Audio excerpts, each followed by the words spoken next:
بسم اللہ الرحمن الرحیم، السلام علیکم۔ میں ہوں سیبی کاظمی، آپ دیکھ رہے ہیں فیس بک اور یوٹیوب۔ 10 اپریل جمعے کا دن ہے۔ اللہ تعالیٰ پاکستان پر اپنا رحم و کرم کرے، آپ لوگوں کو جمعہ مبارک کرے۔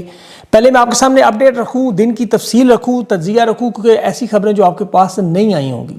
سب سے پہلے تو مذاکرات میں بہت بڑا ٹوسٹ، ایرانی وفد پاکستانی آمد، جو پروٹوکول فائٹر طیارے گئے، خالی واپس کیوں آئے؟ امریکی وفد کی آمد میں بڑی تاخیر کیوں ہو رہی ہے؟ مذاکرات سے پہلے بڑی شرائط کیا آ گئیں اور کامیابی کے چانسز 10% سے بھی کم رہ گئے؟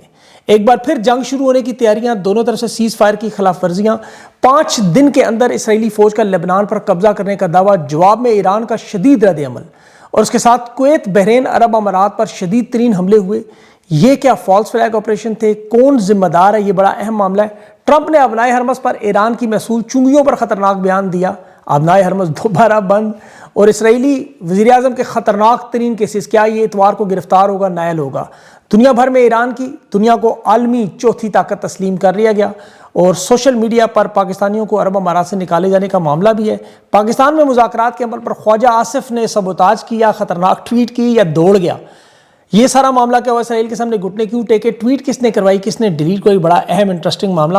اور ابنائے حرمز کی وجہ سے یورپ میں تیل کی قیمتوں میں اضافہ، عوام کا پارا ہائی، گاڑیاں سڑکوں پر کھڑی کر کے شاہراہیں بند کر دی، اور مشرق وسطیٰ کی صورتحال میں برطانوی وزیراعظم، عرب امارات، سعودی عرب، بحرین، اور ڈرون حملہ ہوا، نامعلوم ڈرون حملہ کس کا تھا؟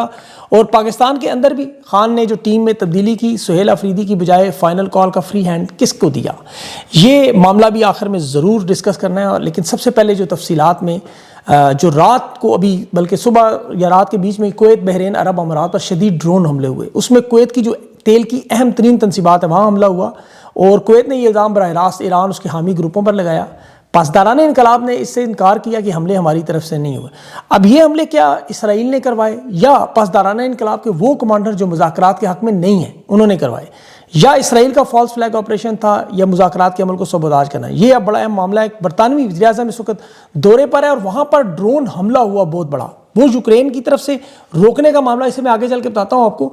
یورپ کی طرف سے آپ کو پتہ ہے ایران کی حمایت کی گئی، اسپین نے ابھی ایمبیسی کھولی ایران میں، اور ایران میں تو اس وقت جو فضا بنی ہوئی ہے وہاں پر لاکھوں لوگ سڑکوں پر ہیں، اور اس دوران ہی جو مذاکرات کا معاملہ ہے اس پر بھی پوری دنیا کی نظر ہے۔ عجیب و غریب معاملات ہو گئے ہیں مذاکرات کے۔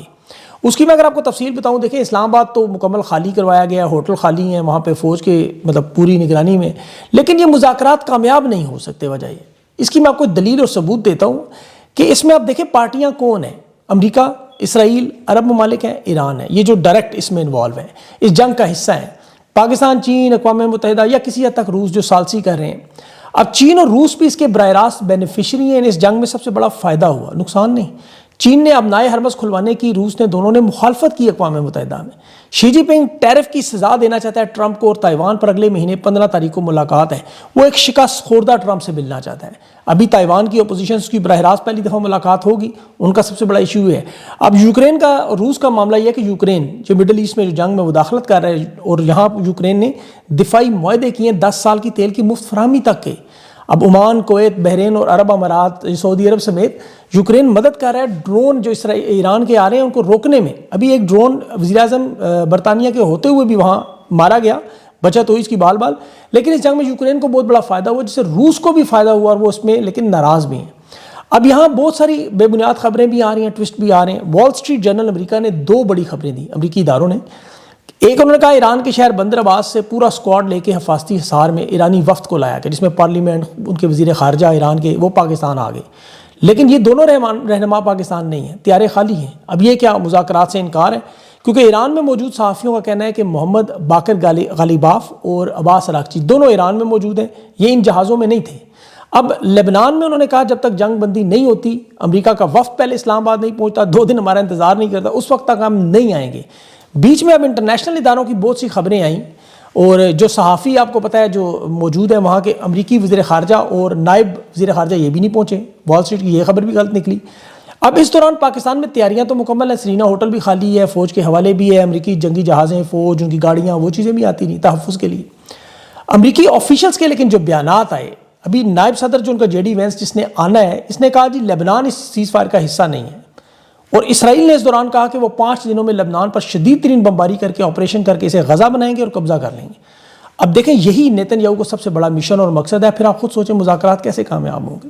ابھی پچھلے 24 گھنٹوں میں ایران لبنان میں ایمبولنس پر، اسپتالوں پر حملے کیے، شہری آبادیوں پر حملے کیے، اور ابھی جب یہ آپ ویلاگ دیکھ رہے ہوں گے تقریباً 3 ساڑھے 3 بجے، اس وقت بھی اسرائیل کے جہازوں نے وہاں شیبہ میں جنوبی لبنان میں شدید ترین بمباری کی، پورا شہر دھوئیں اور آگ میں نظر آ رہا ہے۔ لبنان پر جو پھر ان کی طرف سے جو راکٹ پھینکے گئے اسرائیل میں، وہ بھی ان کے مطلع اور کریات میں، شمونہ میں وہاں تباہی پھیلا رہے ہیں۔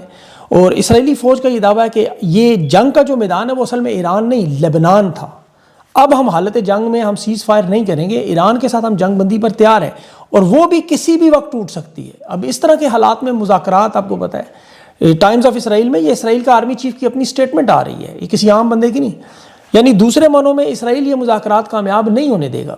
پھر امریکہ کے آپ دیکھیں جو بیانات ان مذاکرات کے حوالے سے سامنے آئے، ان ساری باتوں کے بعد پھر ایران نے بھی دو ٹوک الفاظ میں ایک ہی سٹیٹمنٹ دے دی کہ مذاکرات کی چابی تو لبنان کے ہاتھ میں ہے، یہ نہ امریکہ نہ اسرائیل نہ ثالثوں کے، یہ صرف لبنان کے پاس ہے۔ اب اس مذاکرات میں شرکت کرنے والے محمد باقر غالیباف جو ہیں ایران کے سپیکر، انہوں نے کہا کہ لبنان میں آگ فوراً بجھائیں، ہمارا ریسپانس مکمل تیار ہے، پہلے ہمیں پاکستان نے روک دیا لیکن اب ہم وارننگ دے رہے ہیں کہ لبنان، غزہ، یمن اور عراق، ان سب کو سیز فائر میں شامل کرنا، ورنہ ہم سب مل کے حملہ کریں گے۔ اور شہباز شریف کی وہ جو ٹویٹ تھی جس میں لبنان کو مذاکرات کا حصہ بنایا گیا تھا، وہ اس سے انکار کر کے پیچھے نہیں ہٹ سکتے، ورنہ کوئی مذاکرات نہیں۔ اب یہ ساری صورتحال ہے کہ کیلے کے چھلکے پر پہر ہے سب کا، کسی بھی وقت پھسل سکتے ہیں۔ اور اس میں آپ یہ یاد رکھیں کہ یہ جنگ شروع کروائی کس نے؟ امریکہ کو اس جنگ میں کون لے کر آیا؟ وہ اسرائیل ہے۔ جب تک یہ جنگ ختم ہونے کا یہ ذکر ہے، اس کے پیچھے آپ دیکھیں ابنائے ہرمز مثال کے طور پر، وہ تو جنگ سے پہلے کھلی ہوئی تھی، عرب ممالک بھی جنگ سے پہلے ان پر کوئی حملے نہیں تھے۔ جنگ کے بعد کی صورتحال البتہ یہ ضرور ہوگی کہ نیٹو امریکہ سے مدد کرنے سے ہٹا، ایران کی لیڈرشپ شہید ہوئی، ایران کی تہذیب مٹانے کے ایٹمی حملوں کے دعوے ہوئے جو سب جانتے تھے ناممکن ہے۔ اور اب جنگ کے بعد کیا ہوا کہ ایران دنیا کی چوتھی بڑی عالمی طاقت تسلیم ہو گیا، یاد رکھیں۔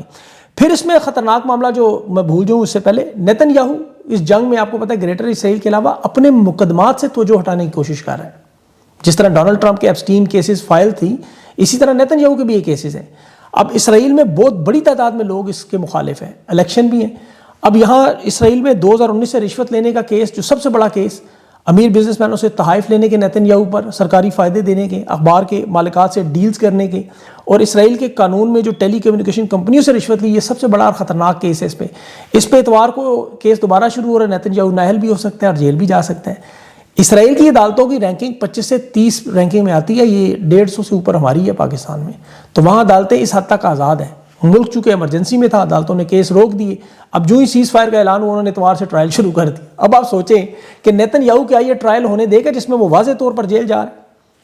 دیکھیں اصل معاملہ بھی یہی ہے نا کہ لبنان پر قبضہ کیوں کرنا چاہتا ہے؟ وہ اپنے ملک کو دکھائے دیکھو میں جنگ ہارا نہیں، ایران کو دنیا کی چوتھی طاقت تسلیم کر لیا، یہ تو اس کی بہت بڑی ہار ہے۔ امریکی اخبار نیو یارک ٹائمز کی آپ خبر دیکھیں، انہوں نے کہا ڈرون ٹیکنالوجی، میزائل ٹیکنالوجی اور اس 40 دن کی جنگ کے بعد دنیا کے 20% تیل پر اثر و رسوخ رکھنے والا وہ ملک جس کے پاس پہلے ہی تیسرے نمبر کے گیس اور چوتھے پر تیل کے ذخائر ہیں، وہ عالمی طاقت میں چوتھا مرکز ہے۔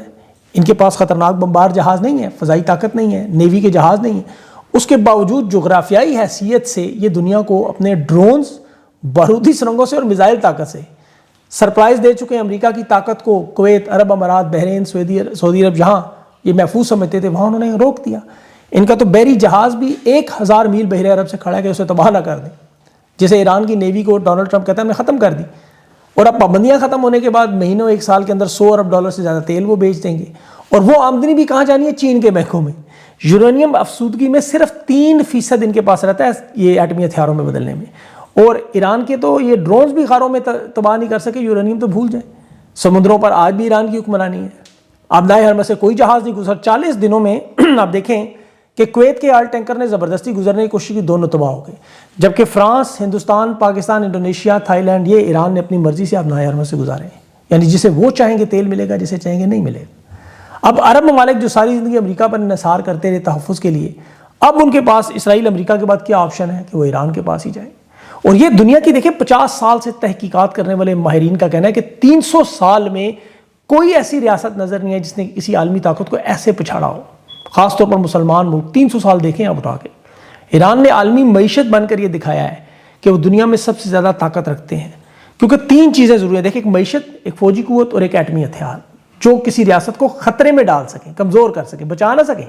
ایران جغرافیائی طور پر ڈرون ٹیکنالوجی اور سب سے بڑھ کر قوم اور لیڈرشپ ایسی لگتا ہے کہ عالمی طاقت سے مان گئے۔ پھر اس کے ساتھ روس اور چین ہے جو 11% تیل دنیا کا، یعنی تینوں ملیں تو 30% تیل پر ان کا کنٹرول ہے اس وقت۔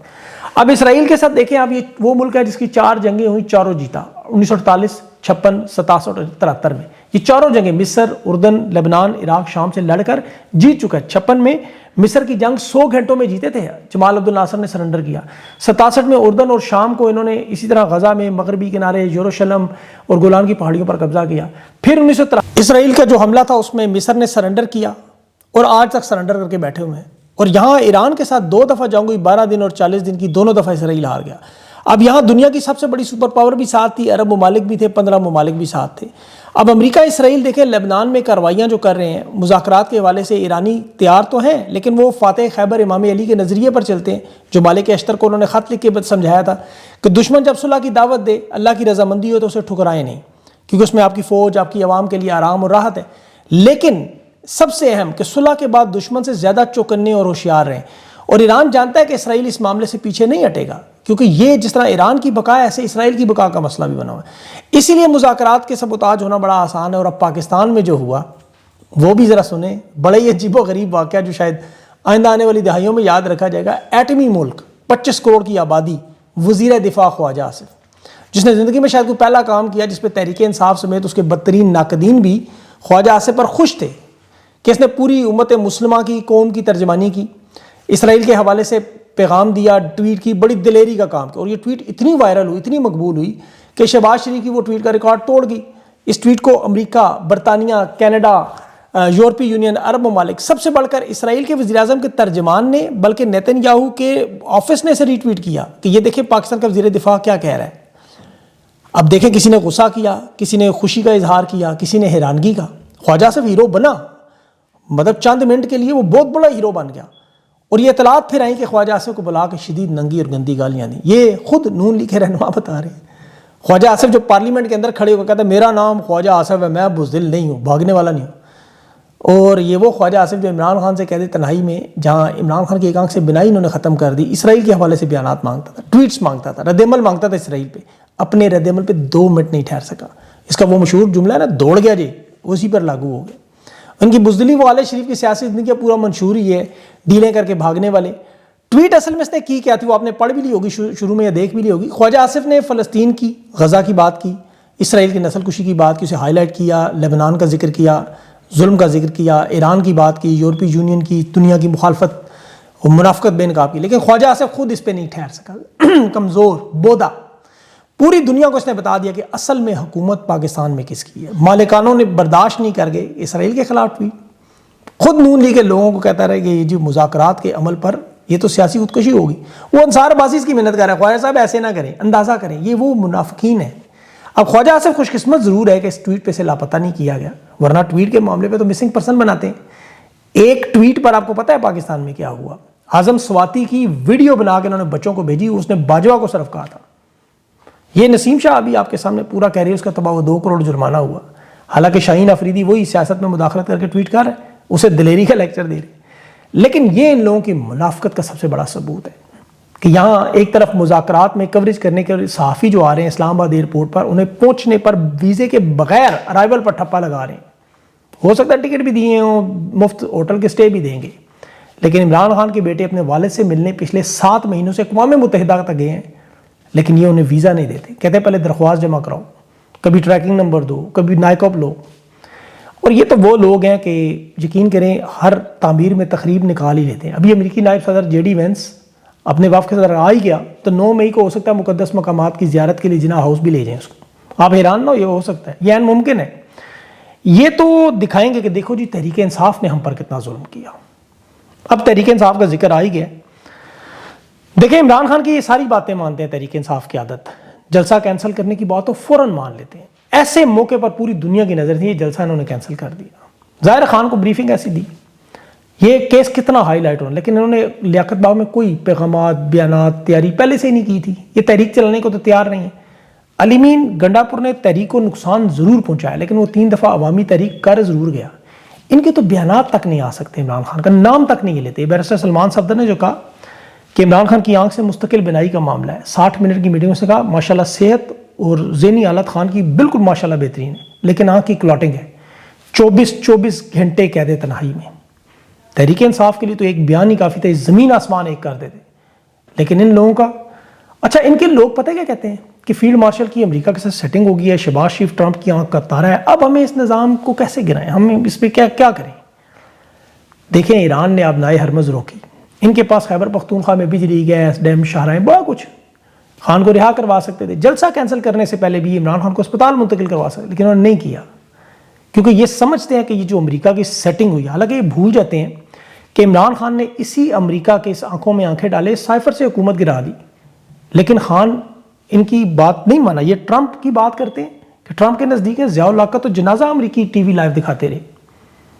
امریکی صدر جو تھا ایوب خان کو گھر کا حصہ سمجھتا تھا، پرویز مشرف کو ایک پالتو جانور کی طرح کیمپ ڈیوڈ تک لے کے جاتا، اور یہ ان کا حال کیا ہوا یہ سب بھی امریکہ نے کیا. اور یہ لوگ کیا کر رہے ہیں جنرل ضیاء الحق کے دور میں، جیسا پیپلز پارٹی کے رہنما شادیاں بھی کرتے رہے، دعوتیں بھی کرتے رہے، بیرونی دورے بھی کرتے رہے، یہ بھی آج وہی کچھ کر رہے ہیں. نواز شریف کی حکومت میں بھی جس طرح پرویز مشرف نے حکومت گرائی تو نون لیگ کے بڑے بڑے نام کاف لیگ میں چلے گئے تھے، قومی حکومت بنانے کے لیے آج یہ بھی تیار بیٹھے ہوئے ہیں. ان کی بھی مرکزی قیادت کیا کہہ رہی ہے جی اب 6 مہینے عمران خان کو ہم رہا کروا سکتے ہیں مذاکرات کے ذریعے. سہیل آفریدی خاموش رہے، 6 مہینے پیچھے ہو جائے، ہم خان کو رہا کروا لیں گے. اصل میں ان سب کو اقتدار کا مزہ آ چکا ہے. پارلیمنٹیرین، سینٹ، صوبائی اسمبلیاں، یہ آج بھی عہدے نشستیں مرا. یہ اگر تھوڑی سی غیرت کرتے کہ ہم یہ تنخواہیں نہیں لیتے تو آپ کو نظر آ جائے کتنے ہستی ہیں، لیکن کبھی بھی نہیں کریں گے. ابھی سہیل آفریدی بھی جی فائنل کال محمود اچکزئی نے کیا کر لینا ہے؟ یہ تو صرف وقت حاصل کرنے کی کوشش کر رہے ہیں، جس طرح نون لیگ، پیپلز پارٹی اور یہ فیلڈ مارشل سارے کر رہے ہیں، تحریک انصاف کی قیادت کا حصہ بنی ہوئی بدقسمتی. اور یہ لیکن مجبوری عوام کی یہ ہے کہ ان کے علاوہ آپ کو کچھ نظر نہیں آتا کہ اور کون کرے گا. تو ایسے ہی حالات میرے خیال میں بنیں گے جب سارے دروازے بند ہوں گے، تو پھر ہی اللہ تعالیٰ کی طرف سے مدد آئے گی، جس طرح ایران کے لیے آئی. دیکھیں ایران کے لیے پوری دنیا میں راستے بند تھے، لیکن اللہ نے کیسا راستہ کھولا. تو انشاءاللہ اس میں بھی ایسے ہی راستہ کھلے گا. جمعے کا دن ہے، آپ لوگ دعا ضرور کریں، درود شریف پڑھا کریں، ساتھ اللہ کو ذکر کریں. اللہ تعالیٰ اپنی مہربانی کرے، اپنا کرم کرے، اپنا رحم کرے ہم پہ، ہمارے گناہ معاف کرے اور ہم سے راضی ہو. انشاءاللہ اگلے ویلا تک کے لیے مجھے اجازت دیں. اللہ حافظ.